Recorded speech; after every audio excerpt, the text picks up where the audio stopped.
श्री गुरुदेव दत्त. श्रीपादराजम शरणं प्रपद्ये. श्रीपाद श्रीवल्लभ चरित्रामृत अध्याय 9, पान क्रमांक 70. याच्यामध्ये कर्मफल मीमांसा असं शीर्षक आहे. त्यातला एक परिच्छेद आहे. श्री तिरुमलदास म्हणाले, बाबा रे, काही शताब्दीनंतर कली प्रबळ झाल्याने नास्तिकत्व वाढेल. नास्तिकत्वाचे निर्मूलन करून आस्तिकत्वाची स्थापना करण्यासाठी प्रभू चित्रविचित्र लीला दाखवून अनुग्रह करतील. भविष्यात धर्मसंस्थापनेसाठी सगळ्या कार्यक्रमात बीजरूपाने या श्रीपाद श्रीवल्लभांच्या अवतारात अनुग्रह करतील. काही शताब्दीनंतर कली प्रबल झाल्याने, मग कली ही कोणी व्यक्ती आहे का?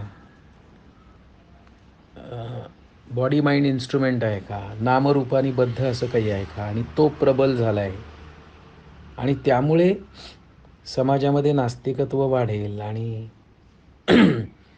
त्यामुळे नास्तिकत्वाचं निर्मूलन करण्याची वेळ येईल आणि आस्तिकत्वाची स्थापना करायला लागेल. मग त्यासाठी पुन्हा अवतार घेतील प्रभू. मग ही सायक्लिक प्रोसेस आहे का? हे प्रत्येक युगामध्ये असं घडतच असतं का? म्हणजे द्वैत जे आहे, आस्तिकत्व आणि नास्तिकत्व, म्हणजे हे द्वैतच झालं. म्हणजे चांगलं आणि वाईट द्वैतच झालं. मग हा खेळ सतत चालूच असतो आणि एकदा वाईटाचा प्रभाव असतो, एकदा चांगल्याचा प्रभाव असतो, एकदा दिवस असतो, एकदा रात्र असते, एकदा शुभ असतं, एकदा अशुभ असतं. पण हा जो सगळा खेळ चालला आहे, हे चक्राकार गतीमध्ये हे सगळं चाललेलं दिसतं आहे. त्यावेळेला म्हणजे त्या लाटा काही वेळेला वाईट गोष्टींच्या लाटा उंच असतात, काही चांगल्या गोष्टींच्या लाटा उंच असतात. पण मग हे सतत गतिमान आहे ना, म्हणजे हे स्थिर नाही आहे. म्हणजे चांगलंसुद्धा कायम टिकणार नाही आहे आणि वाईट पण कायम टिकणार नाही आहे. मग हा जो खेळ चालला आहे, हा आपोआप चालला आहे का करणारा कोणी आहे?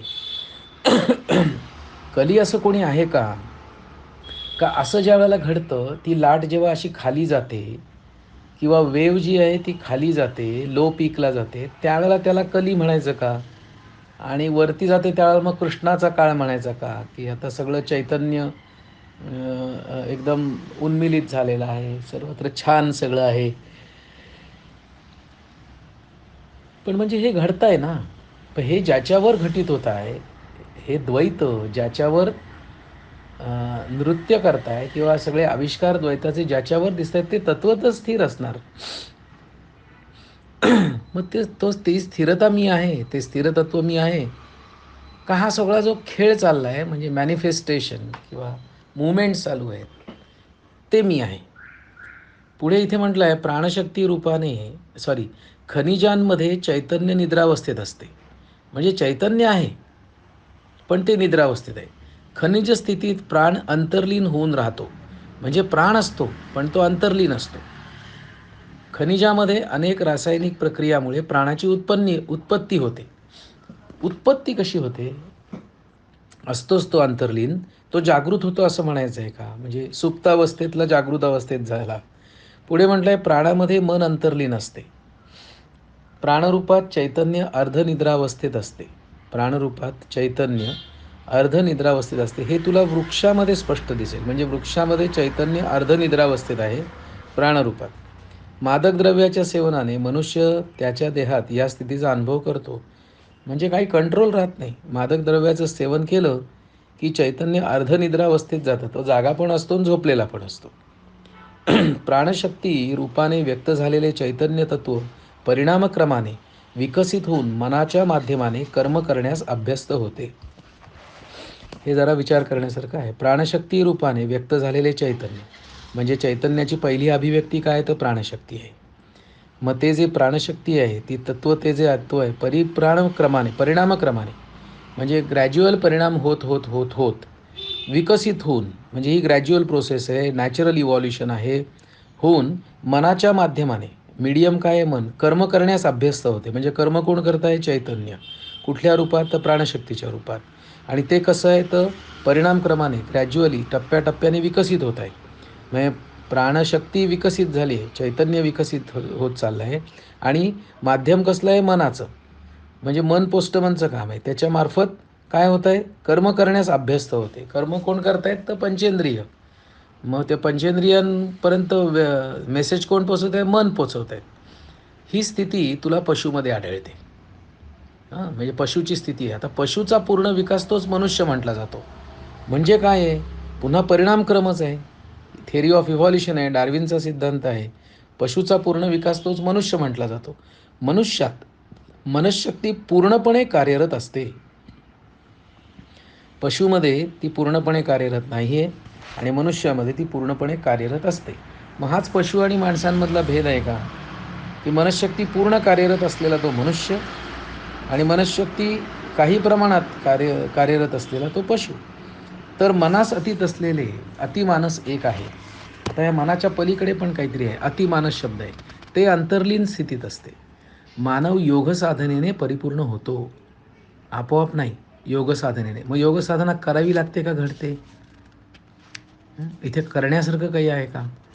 तो मूलाधारात सुप्त असलेल्या चैतन्यास सहस्त्रारात नेऊन सविकल्प निर्विकल्प समाधी स्थितीस प्राप्त करून घेतो. आता याबद्दल पतंजलींच्या अष्टांग योगामध्ये खूप बारकाईने बऱ्याच गोष्टी सांगितल्यात. र.कृ. कोल्हटकरांचं जर पुस्तक आपण वाचलं, पतंजली योगसूत्र उर्फ भारतीय मानसशास्त्र, तर आपल्याला या सविकल्प निर्विकल्प योग साधना याबद्दल खूप छान उपयुक्त अशी माहिती उपलब्ध आहे. त्या स्थितीमध्ये अनिर्वचनीय आनंदाचा अनुभव घेतो. त्याचंही वर्णन तिथे आहे. परमज्योती स्वरूप असलेल्या श्रीगुरूशी तादात्म्य स्थितीचा तो अनुभव घेतो. तर त्याची वर्तणूक मात्र महासंकल्पास अनुसरून असते. कारण तो आता राहिलेलाच नाही. व्यक्तिगत संकल्प नाही राहिले आता. महासंकल्पास अनुसरून तो वागायला लागतो. म्हणून तो कर्मबंधनापासून अलिप्त असतो. कारण कर्मबंधन जीवात्म्याला आहे, परमात्म्याला नाही. तो परमात्मा स्थितीत गेला, एकदा व्यष्टीच्या ऐवजी समष्टी रूप झाला की त्याला कर्मबंधन लागत नाही. त्या महासंकल्पाचे स्वरूप अचिंत्य, अगम्य व कल्पनातीत असून महाप्रचंड वेगवान असते. अतिमानस हे केवळ श्री प्रभूंचे आहे. प्रत्येक क्षणात कोट्यावधी प्रार्थना श्री प्रभू स्वीकार करतात. धर्मसंमत असलेल्या प्रार्थनास तात्काळ प्रचिती देऊन दुःख निवारण करतात. धर्मबद्ध असलेल्या प्रत्येकांच्या इच्छा पूर्ण करतात. मानवाच्या मनाचा वेग कूर्मगतिवत असून तो श्री प्रभूंच्या अतिमानसाचा वेग महाप्रचंड व कल्पनातीत आहे. मानवाच्या मनाचा वेग कूर्मगतिवत असून, कासवाच्या गतीसारखा असून, श्री प्रभूंच्या अतिमानसाचा वेग महाप्रचंड व कल्पनातीत आहे. आता आपण असं म्हणतो की मन सर्वात वेगवान आहे आणि इथे काय म्हटलं आहे? मानवाच्या मनाची गती ही कासवाच्या गतीसारखी आहे. कोणाच्या तुलनेत? श्री प्रभूंच्या अतिमानसाच्या वेगाच्या. महाप्रचंड वेग असलेल्या प्रकाशाचा वेग पण त्यांच्या अतिमानस वेगापुढे कमी पडेल. मानव किंवा कुठल्याही प्राण्याने केलेली लहानशी प्रार्थना प्रभूंच्या दिव्य तेजपुंजाद्वारे प्रभूस पोहोचते. तेजपुंजाद्वारे पोहोचते. समस्त दृश्यादृश्य शक्तींचा आधार प्रभूच आहेत. सर्व लोक प्रकाशमान होण्याचे कारण त्यांच्या शरीरातून बाहेर पडणारे ज्योतिपुंज असून दुसरे काही नाही. अनेक कोटी ब्रह्मांडात प्रकाशमान असणारे सूर्य, नक्षत्र आदींचे संयुक्त प्रकाशसुद्धा त्यांच्या तेजापुढे सूर्यास दिवटी दाखवल्या समान होय. बाबा रे, हे श्रीपाद श्रीवल्लभांचे खरेखुरे तत्व होय. अनंत शक्ती, अनंत ज्ञान, अनंत व्यापकत्व असलेल्या त्या निर्गुण निराकार स्वरूपास सृष्टीबद्दल असलेल्या अव्याज्य अनंत करुणेपोटी, खूप महत्त्वाचं आहे, अव्याज्य अनंत करुणेपोटी सगुण साकार मनुष्य देह धारण करून श्रीपाद श्रीवल्लभांच्या रूपात दर्शन देत आहेत. हे जाणण्यासाठी मानवास परिपूर्णता आली पाहिजे. अर्धवट स्थिती नाही, परिपूर्णता आली पाहिजे. अशीच परिपूर्णता या अभ्यास प्रक्रियेद्वारे, या चिंतनाद्वारे आपल्यालाही प्राप्त हो, यासाठी सद्गुरुचरणी शरण जाऊया. श्रीपादराजं शरणं प्रपद्ये.